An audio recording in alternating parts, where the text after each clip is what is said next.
He's back on today's Locked On Thunder podcast. We're going to recap Team Canada's first exhibition game, plus give our best outcomes for the Thunder season and grade your takes. You've been leaving all week long what you think the best outcome for OKC would be. How many of you hit the nail on the head? How many of you are pretty ambitious? And some of you are even selling the Thunder a bit short. We'll talk about all that coming up on today's Locked On Thunder podcast. You are Locked On Thunder, your daily Oklahoma City Thunder podcast. Part of the Locked On Podcast Network, your team every day.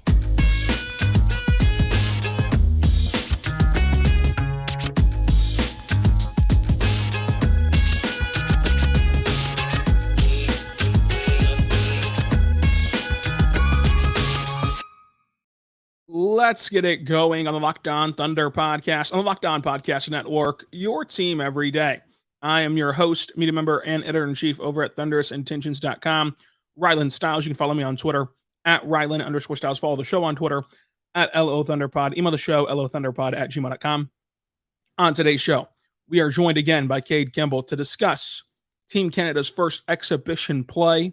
We're also going to dive into the best possible outcome for the Oklahoma City Thunder this season, what that looks like for both of us. And then all week long, I've been telling you to leave your comment down below on YouTube, on Twitter, about what you think the best case scenario for the Thunder is. If everything breaks right for the Thunder, how good can they be? How good can they look this season? And where can they finish the year? So we've got your takes lined up. We're going to grade them on a spicy scale of 1 to 5. 1 being, okay, pretty tame. 5 being just unbelievably spicy and outlandish. And so we're going to do that today with me and Cade Kimball at Cade Kimball on Twitter, and podcast host for Inside the Thunder and editor for Inside the Thunder. Cade, how you doing today?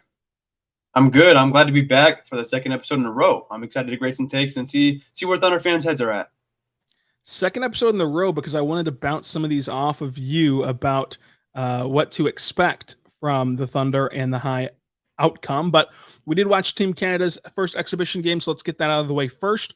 Lou Dort was 5 for 9 from the floor, 2 for 4 from 3. SGA was 2 for 10 from the floor, 4 for 5 at the line, and 0 for 3 from 3. And SGA played spotty minutes. It was an exhibition game, so it's kind of like a preseason game where, you know, he didn't really get into a flow of minutes and didn't really play at the end, even though it was kind of a close game where they could have came back and had a massive comeback against Germany to win. Ultimately, Team Canada lost to Germany. Some quick things that stand out for me, you know, for Lou Dort specifically, he was a lot better attacking the basket and driving hard to the basket, doing on a couple of dunks, still had that drive and kick, which, you know, for all the talk of how bad he was at the rim, which he was one of the worst players at the rim, and there's no hiding that. The one area he got better at was his decision-making there and how to get rid of the ball once he's at the rim. That carried over into FIBA this year, but he also this year in FIBA looked a lot better at just hammering the dunk home and going up strong and not failing at the rim. Obviously, still missed some shots at the rim, but ultimately it was a bit better. And, of course, 2 for 4 from 3 you're going to take, especially with his defense. And him and Dylan Brooks out there together was a pretty wild defensive unit. But that's what stood out for me for Lou Dort. SGA, again, there's not really much to take away from SGA because it's just the spotty minutes and like there was no flow to it. He had a really nice cut though, which I think is going to get incorporated a lot more in, the Thunder season. And he also missed a technical foul free throw. So it's yet again another time where the Thunder are going to struggle to make the technical foul free throws. I think the biggest takeaway from Lou Dort's game is he's playing a style that he's not going to play in the regular season. Like we said, the perfect role for Lou Dort's going to be shoot the corner 3, drive, make the right decision. So I guess in that regard, it's good for him to be able to make decisions, play a role ahead of where he's going to play in the regular season. So just kind of growing there and doing more than you're going to be asked to do is, you know, it's like doing extra homework. You don't have to do it, but it helps you. For Shai, like you said, it's out of rhythm. And Shai's perfect world. He's controlling the pace. He's controlling the game. It's in his hands. He's taking care of the style of the offense, and that's not how it was for Canada's exhibition game.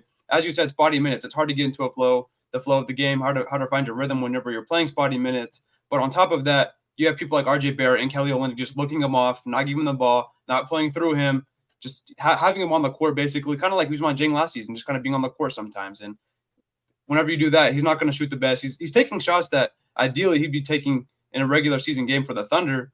They just weren't falling, and that's okay. And like you said, it's an exhibition game. There's going to be more. There's going to be more to talk about as they continue on.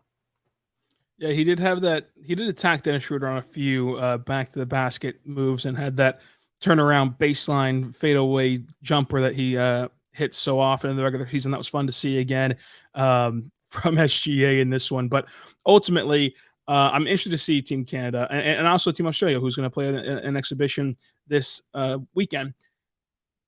I think it is going to be important for the Thunder and how they play in FIBA and what they're asked to do. I think, for example, you look at Josh Giddey, and he's going to get to run a show, and he's going to get to be the guy on a team. And obviously, that's an area of development for him. That way, he can be prepared for whatever happens in an 82-game season. The odds are Shai's not going to play all 82.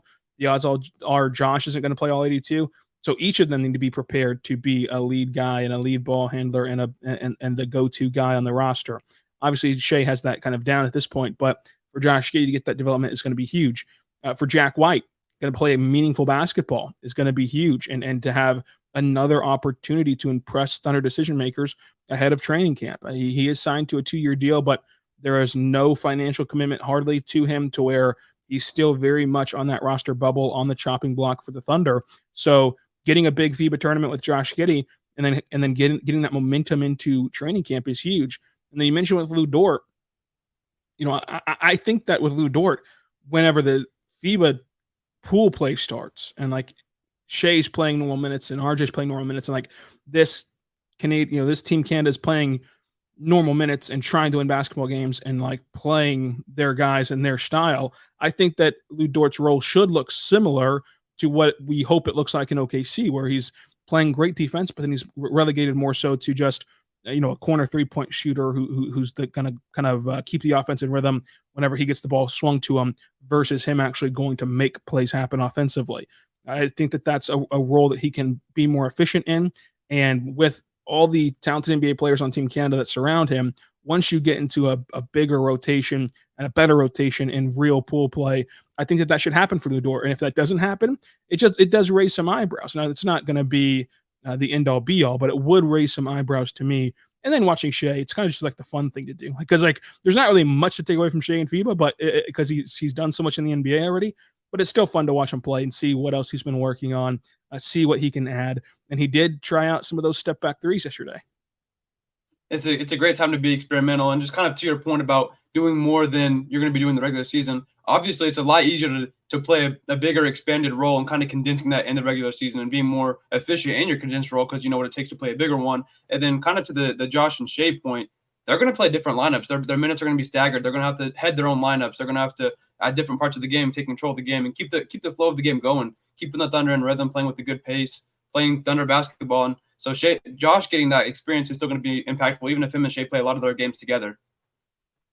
It's going to be fun to see them, play separately and then play together, and it's going to help them, I think, gel and play better together as well. We talk about a lot how players discuss these FIBA and Olympic times playing international basketball really helps them develop. I mean, even Shai last year talked about how playing for Team Canada helped him flip the switch defensively and helped him get better defensively for this NBA season, where he played his best defense in the NBA. So that was impressive and important, I should say, as well for SGA and Team Canada and everyone involved. But that's kind of the gist of the FIBA stuff. I cannot wait to see Team Australia play this weekend because of the intrigue of a guy that you have on the roster bubble playing for Team Australia. That will make things a bit higher stakes for OKC specifically. But ultimately, they also have a really good squad, just like Team Canada does. After seeing Team Canada in the exhibition and falling behind, big to Germany, then coming back and then falling short, do you still peg them as the favorite? Having seen them in exhibition play, we watched Team USA in exhibition play. Do you still consider Team Canada the favorite to win? I'll put them, like you said, right on the bubble of right with Team USA. I think it's head-to-head. I think it comes down to play Team Canada, play their best players the right amount of minutes. I think things look a lot different. And I think, just getting these games out of the way, these exhibition games out of the way, you kind of learn a lot about who you're playing with and what you're playing with, and, honing in on playing through your stars and what stars to play through, and really having SGA take command on that team, because we didn't see him do that this last game. So having him really take command makes him a lot better of a team, whereas Team USA has a lot of guys to do that with, a lot of guys to play through. So if they can't figure that out and Team Canada realizes, hey, we've got our best player, let's play through him, there's a good chance that they're the better team. I think that Team Canada is still going to be my pick to win it, but I think that Team USA, Team Australia even, and of course there's other talented teams in the field as well. It's going to be a fun tournament, and it's going to be something that we need to bridge the gap from now until training camp and preseason. But the NBA season is only 75 days away, so like it's not that long of a wait, but it still feels like forever. But what you should no longer wait to do is go to Birddogs, our good friends over at Birddogs. Visit birddogs.com/LockedInNBA or use the promo code LockedInNBA to get a free tech hat with any purchase. It's a beautiful, beautiful dad hat. Cade, you've seen the dad hat in person. You know what it looks like. It looks perfect. It's a great hat. It's one of my favorite hats. I'm going to wear it today, actually, as I go cover some high school football practices. So check it out. You can get your, of course, great shorts, which I think are the Thunder of shorts, the Birddog shorts, because they are so versatile. They're stretchy. They are comfortable. They can breathe. You can breathe in them, but they also look good for, like, if you want to go to a business meeting, you can wear your Birddogs. And if you want to walk out of that business meeting and go play basketball, they're so flexible. You can go do that in those same shorts. It is incredible to see what Birddogs can do. And so make sure you check them out by going to birddogs.com/lockedon, enter the promo code LockedOnNBA, and get a free white tech hat. That's birddogs.com/LockedOnNBA or promo code LockedOnNBA for a free white tech hat. You will not want to take your Birddogs off. We promise you that, because they are truly amazing. We're back on the Locked On Thunder podcast, on the Locked On Podcast Network, your team every day. Thank you so much for making us your first listen every single morning, every single day. We're here for you, talking Thunder basketball. Cade, you joined us yesterday. You join us today.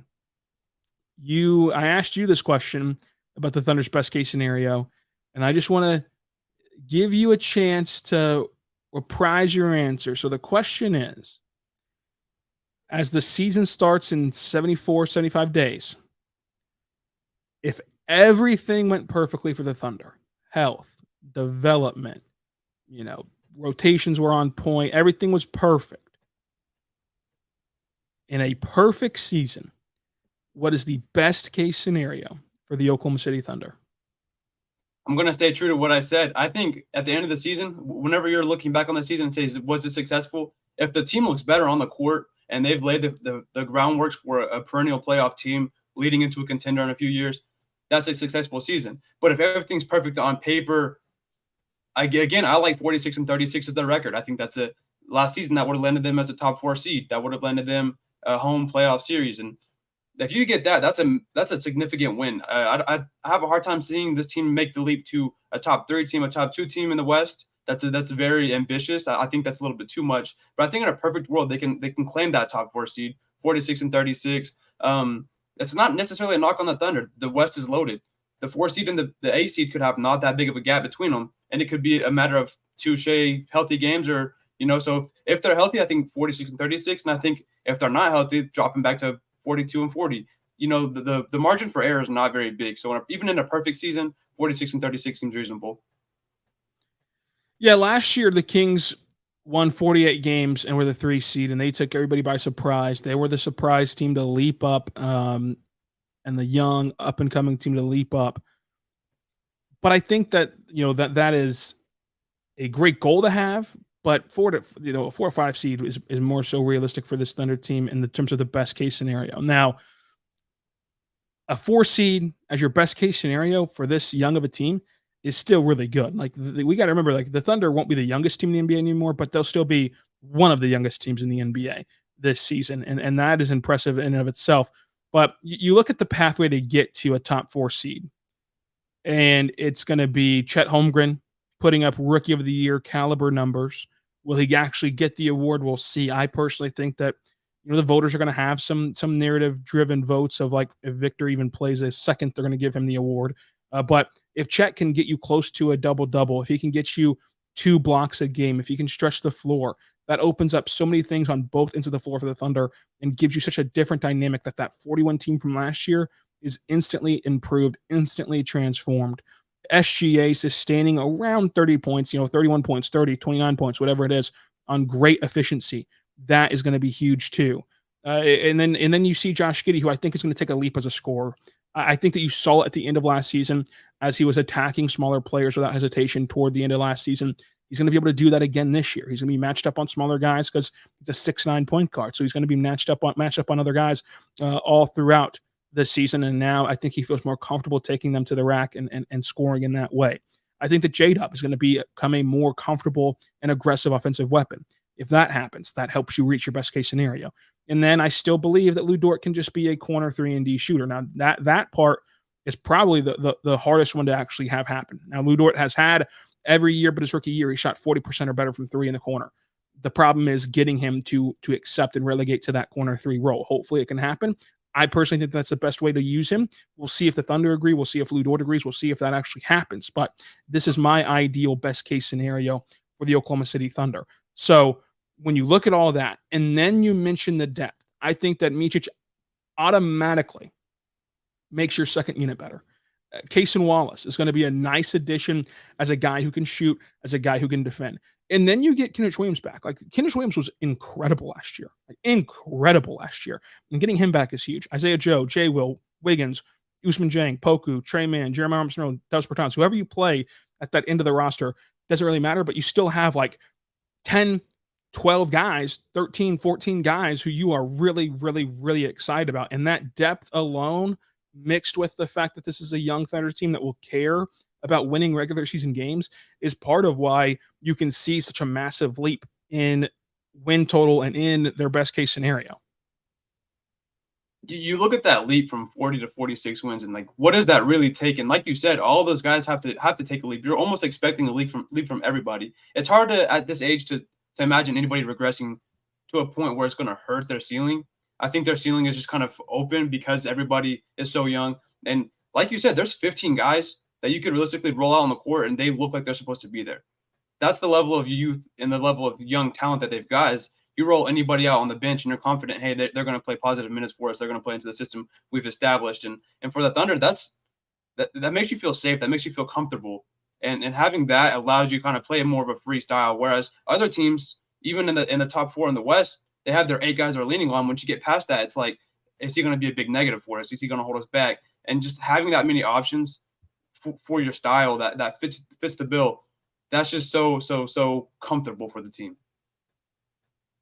I think that this team is going to be a fun one to watch. And even if they don't hit this best case scenario where they're a top 4 seed, it's going to be a good season nonetheless. Like you said, like there's going to be a way where even without this high outcome top 4 seed, they still showed great signs of improvement and great signs of being a better team than they were last year, and then getting to build on that each off season after this. Like the draft capital, the ability to make trades, the ability to improve this roster doesn't go away anytime soon. Like, they've extended this draft asset window so far out that they can continue to improve this roster for a long time coming. So this year is really, I understand why fans like treat it like it is a all-in type of year because of you leaped up to 40 wins last year. But really this year is still a litmus test, a baseline test of what this core 4 can be, because you're going to have to integrate Chet Holmgren into it for the first time, and you're going to have to see what the dynamics look like between J-Dub and Lu Dort and Josh Giddey, all of them who are still finding their roles offensively. I think that Josh Giddey specifically, people forget, is only 20 years old and is only in year 3. And so we've kind of gotten, for lack of a better term, bored of watching Josh Giddey and just kind of pigeon him into what he is at this point, when in reality, he's still finding his ways to score. He's still finding his ways to impact the game on both ends of the floor. Just like last year, as the season progressed, he got better and better and better at taking smaller guys off the dribble. He'll find little ways like that to score. If there's anything about Josh Giddey, he's going to adjust. He's going to develop. He's going to get better because him, J-Dub, Chet, they're basketball junkies. They're guys that care about impacting it. I think that the reason why it's so easy for even national people and local people to have high expectations on this team is because it just seems so seamless. Like the Chet addition seems like it checks all the boxes. It seems like it fixes everything. It's a lot of pressure on Chet, but it does. It feels like he fixes everything. It feels like there's no way that Josh or J-Dub ever regress because they're so talented and they're so committed and they're so hardworking, yada, yada, yada, to where I understand why the best case scenario that we're talking about is oftentimes just people's expectation for this team. I think 46 and 36 season still leaves you so much room to grow. And like being a 50-win team, you're a contender. Like you are a championship contender, and you're just a few games off from that. So I think that leaves you a lot of room to grow. And then you talk about Josh Giddey becoming a better scorer and impacting the offensive on a deeper level. Playing with Australia, he's going to have to find a ways to attack the defense with the ball in his hands. Something he doesn't have to do a whole lot in the regular season, playing alongside Shai or even Mitchich or even J-Dub. Those guys can take that pressure off of him. And kind of learning how to attack a defense with the ball in your hands, you're moving the defense around. You're getting them out of shape yourself, but you're also attacking it. Whereas Shai's going to do that for you in the regular season. You're going to catch the ball as a secondary scorer, and you can attack from there. And even just set somebody else afterwards, take the basket for yourselves. He's going to learn how to attack a defense a lot better, being in control, than he would if he just was a second or third best player with Australia. So I think his leap, he has the potential to have the biggest leap for the team for the entire season. I think because again, like you said, just 20 years old, coming into season 3. And with everything he's learned so far, on top of applying that with Team Australia, having talent around him and attacking the defense all by himself for his teammates and for himself, there's just so much room to grow. It's going to be fun to watch him grow and watch him develop. And I think that part of the reason why these are expectations, which we're going to grade here coming up, are going to be a little bit lofty in some cases, I think is the fact that if you just turn this question on its head, and I'm going to ask you, in your opinion, what is the worst case scenario for the Thunder? Now, obviously, like if Shai, J-Dub, and Chet never play a game because they all got hurt tomorrow, like, okay, not that worst case scenario. Like if this team plays and if this team is on the court, what is their worst case scenario for this season? I still think that they're a 40-win team. I still think even in their worst case scenario, say they get hit with injury bug consistently, but nothing too obviously season ending, they're still probably right around a 40-win team, and like their floor is just as achievable as their ceiling as a 41 team and being a 46-win team, because that variation and the amount of parity in the league. And I still think worst case scenario, they're still right in there in the play-in race, maybe just outside of it towards the end of the season, having to really, really chase.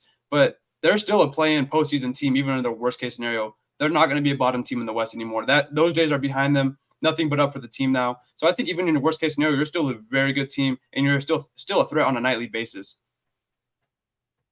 Yeah, I think that right there is kind of why this Thunder fan base is so on fire right now for this season, is because, worst case scenario, as long as they're, of course, as long as they're healthy and they play, then they're going to be in the play-in tournament and they're going to be vying for a playoff spot. And we saw last year, like if you're in the play-in tournament, you're only a game or two out of the real deal playoffs. So all season long, you're going to be in contention for the actual, top 6 seed actual playoffs.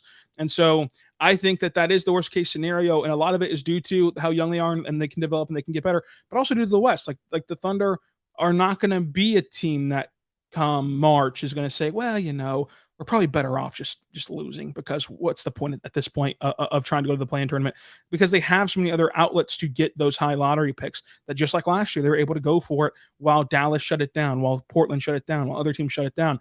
The Thunder benefited from that also and got a very valuable experience in the play-in tournament because of other teams shutting it down, and also because of them closing the season and taking care of business a little bit toward the stretch of the season last year. So I think ultimately this Thunder team will be playing postseason basketball this year, and it feels almost like a guarantee. When that feels like a guarantee, then it leads to kind of expectations running rampant in this fan base. I think with a 30 points per game player and, a lot of young talent around him, along with himself, evolving almost no matter what, like anything short of postseason basketball is a major letdown, and something went incredibly south, and you have to really evaluate what you have and what went wrong. I just don't see an avenue for that to happen. I think no matter what, it's postseason basketball. And I think no matter what level of postseason basketball you get, you have to be excited with this team and where they're going. And like I said, how you evaluate the success on the season isn't going to have to be they finished at this seed or this seed. It's like, we've got this. They were able to compete every single night. That's your ultimate goal, is competing every single night consistently. And we've mentioned it even just yesterday. What they're going to provide in terms of depth and youth, they're going to be able to compete throughout the entire long, treacherous season and endure a lot of challenges and be able to roll out, 10 solid guys. They're going to be able to compete better than those teams that only have 8 guys for the long regular season. That might give them a slight 1 or 2 game edge over those teams that have been here and been competing for a while.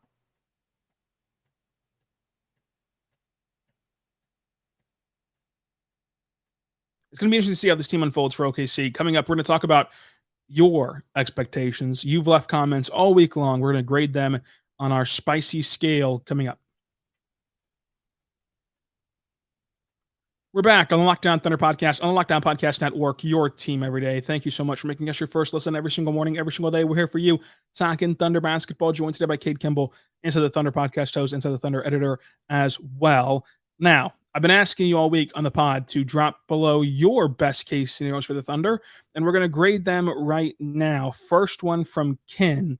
Best case scenario would be the 4th seed. Worst case scenario is the play-in tournament. Either way, the Thunder are making the playoffs.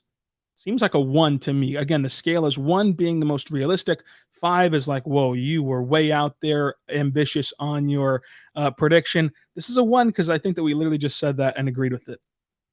Yeah, I'm going to go with 1. That's word for word, basically what we just said. Probably I would have to assume the same reasoning. So yeah, just a conservative 1. I think that the best case scenario for the Thunder from Zebo is the Thunder are a play-in team. The worst case scenario is that they're out of the play-in and entirely. I think that is a 4. If that's your best case scenario, I mean, we got to dream a little bit bigger here on the best case scenario for the Thunder.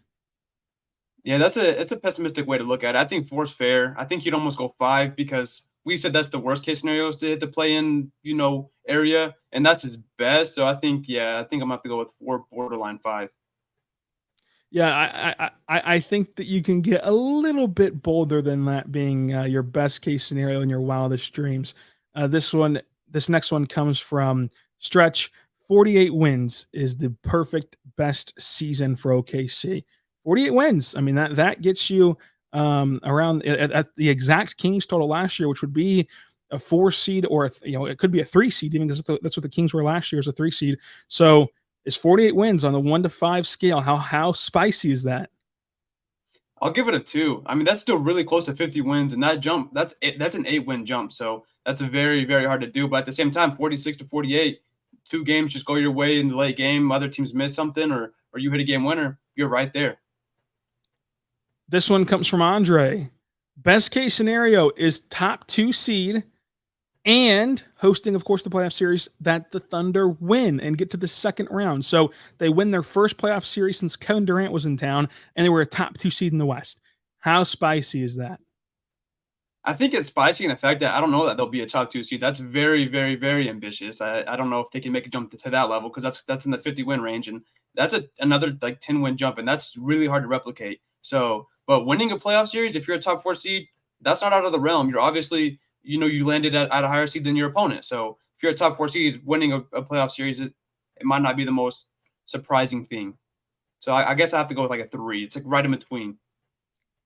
A 2 seed to me, I'm going to go with a 4. It's not crazy, but to get to a 2 seed from being a 40-win team, I'm not going to say it's impossible. It's been done before, but that is a massive leap. You're putting it out there as your best case scenario. So I appreciate that. I appreciate the boldness.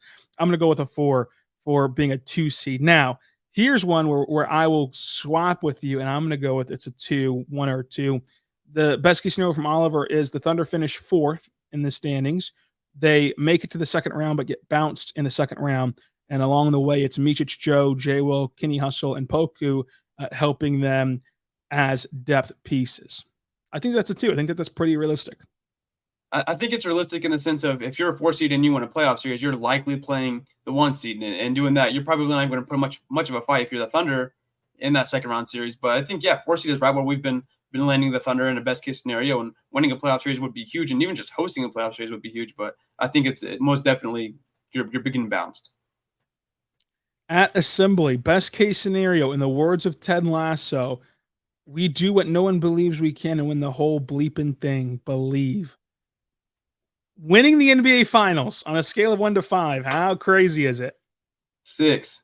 I just don't see an avenue for that. I don't know how anyone can see an avenue for that. Yeah, this team has a few jumps to make before they're even in the range of people really putting in that contender status. Even national media saying the team's going to arrive. What they say when they say that is they're going to be a perennial playoff team, no contender. Nobody is really ready to loop them in the contender status yet. And there's things you have to see before you put them there. So I think that is a scorching hot take. So this one, let's grade the entire prediction 1 to 5, not just the standing or the outcome. So Deep Light Gamer says the best case scenario for the Thunder is a 4 seed. Okay. You win a playoff series with a second round exit. Okay. But Chet winning Rookie of the Year, Dort winning Defensive Player of the Year, Shai is in the MVP conversation, Dub and Giddey are in the MIP conversation, and Coach Agnott wins Coach of the Year, not Rookie of the Year, Coach of the Year. How likely is it that all of that comes true? Now let's break it down. So the 4 seed, yeah, we agree with that. That's cool. Winning a playoff series again hasn't been done since Kevin Durant was in town. So like that's kind of spicy a little bit, especially for such a young team playing in their first playoff series ever. A coach coaching in his first playoff series ever. That's going to be quite the task for OKC this year. Chet winning Rookie of the Year, not entirely spicy, but again, tough competition in Victor there, and of course Cute is hanging around as well. Dort, Depoy, Shai, MVP, Dub or Giddey, MIP. Shai was already in MVP conversations. I think that it's fair to say if you finish top 5 in MVP, you're in the conversation. Now, for the sake of Spice, let's say that he means like, hey, Shai's in the conversation as in Tim Bontemps is on the Hoop Collective, just beating down the door for him to be the actual MVP in the place of instead of a Jokic and Embiid fight that him and Brian have, it's going to be a Shai and Tatum fight that him and Windhorst have. So let's say that for the sake of Spice. What would you give this prediction in totality on the 1 to 5 Spice scale? I'm going to have to go with 5. If you laid an 8-leg parlay in a game in a night with 8 basketball games, and you pick the favorite for every single one of them, because they're going to be close. It's going to be bound to happen, and every one of those players is going to be in the conversation for what he said. Having all of them hit is almost impossible. Like, you're not going to predict right, and not everything's going to go best case scenario in the sense of not like you said, it's narrative driven. Lou Dort's likely not going to win the Defensive Player of the Year because guards rarely do, and it took forever for Marcus Smart to get his. I just don't see all of them happening together. Now I think all of them will be close. All of them will be in conversations, and you come back and visit the conversation. You're like, wow, that's a lot of love for the Thunder from media and the voting, and that's still a great thing for the market of the Oklahoma City Thunder. I just think having all of them here would be insane. So Steve Thomas says, come on, Cade, that's your absolute best case scenario, because yesterday you said top 6, and then you had to explain it today on what you meant by the record in top 6. Dream bigger. And this dream is a 6-pepper dream. A 6-pepper dream. Get ready for it. Steve says the Thunder are going to go 59-23, a 2 seed, and a trip to the Western Conference Finals. If you're 59-23, you better sweep the NBA Finals. In this NBA, the way things that's a very tough challenge with the amount of parity in the NBA. As we've hammered the whole episode, the amount of parity in the NBA in the Western Conference. If you win 59 games in the Western Conference, you should win the whole entire thing, and Shai should be Finals MVP. You should book that. Again, not in the possible of it's just not possible. It just doesn't seem likely. And to even really think that, you've got to be a Thunder fan for 40 years, having endured so many playoff letdowns, which in their 15 years they have really. But you have to really, really, really have endured a lot of losses to be that optimistic. So Cement Eagle gives a little bit of fan fiction here. So close your eyes, everybody, unless you're driving. Don't close your eyes. The 65th win will be in the championship. At home, Game 6 in the Boston Garden. The Thunder take down the Celtics to hoist the Larry O'Brien Trophy. That's a 7-pepper, at least. It's even worse. Although, as we know from watching Winning Time, bleep Boston. So let's go win the title against Boston. Let's go the win Thunder the title. Eventually get there. That'll be a lot of fun. We'll be quoting Shakespeare and giving some fire up speeches here on Locked On Thunder if that were to happen. Now, Kate, I want to give you the shot to defend yourself to these glass half empty accusations from the comment section. This one from my boy Scott. Kate is, quote, glass half empty kind of guy, huh? I think if you're looking at a season, you're looking at a team that is coming off a 40-win season with a huge jump. I guess you could call it glass half empty. I would call it a realistic way of thinking. I understand being optimistic, and I think 46-36 is still an optimistic outlook on the season. I think that's just glass half full. You're going to be a way better team. That's all there really is to it. At a very holistic take, glass half full, they're going to be a very good team. So this comment is what we're going to end on from @the Kanye West. which I don't think is actually Kanye West. Now, grade the totality of this prediction 1 to 5. The best case scenario, I believe, could be the 3 seed. At worst, the 4 seed. So their margin is the 3 seed or the 4 seed. At face value, saying the best case scenario is the 3 seed. Again, the Kings did it. Like the Kings made the jump. Why not the Thunder? Okay, whatever. But whenever you're only going to give them a range of a 3 or a 4 seed, I got to give you 5 peppers there. I'm going to go with 4 for the sole fact that like the Thunder are going to be what the Thunder are. They've established themselves in the fact of their identity is real. They're going to play the same way. They're going to play with what they have. And we know from our point of view that Chet, Case and Wallace, Mitchich, they're going to be immersible pretty easily. It's going to be seamless transition to adding to the court. I think they're going to be what they are. And I think if you're really comfortable with what the West is and how people are going to perform and who they're going to play throughout the whole 82-game season, sure, why not? So I think it's a 4. I don't think it's incredibly spicy, but obviously it's on the spicier end of the scale. MD11 says that the best case scenario is to win it all in OKC. I think we both agree that that's not quite the time yet for OKC to win a championship right now, but why not? Why not us? That's the beauty of it. In August, anyone can win a title. In August, everyone's 0-0. And to win a title, you know what you got to do, Kate? You got to get to the playoffs. And so for the Thunder to be a team that is guaranteed or viewed as a kind of a guarantee-ish team to be in the postseason, they're one of only 16 teams that can actually do it. So that's the beauty of basketball. Cade, what do you got brewing up for us with your content coming up? Just expect a lot of season previews. The season's right around the corner. As you said, 75 days away. We're right around the corner. And just one last comment. Evidently, every season, best case scenario, NBA championship. Every single season, that's best case scenario. But keeping it more realistic, just get to the playoffs. Don't skip steps.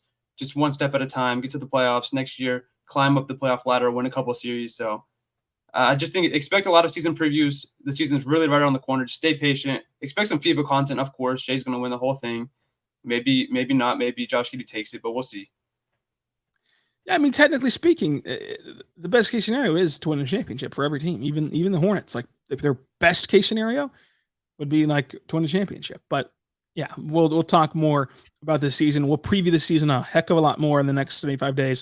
So it's going to be a lot of fun to get all that through the content machine. Go follow Cade on Twitter at Cade Kimball, Inside the Thunder podcast host, and InsideTheThunder.com. You can find me on Twitter at Rylan_Styles, right here on Locked On Thunder every single day, and ThunderousIntentions.com. And until next time, be good and be good to one another.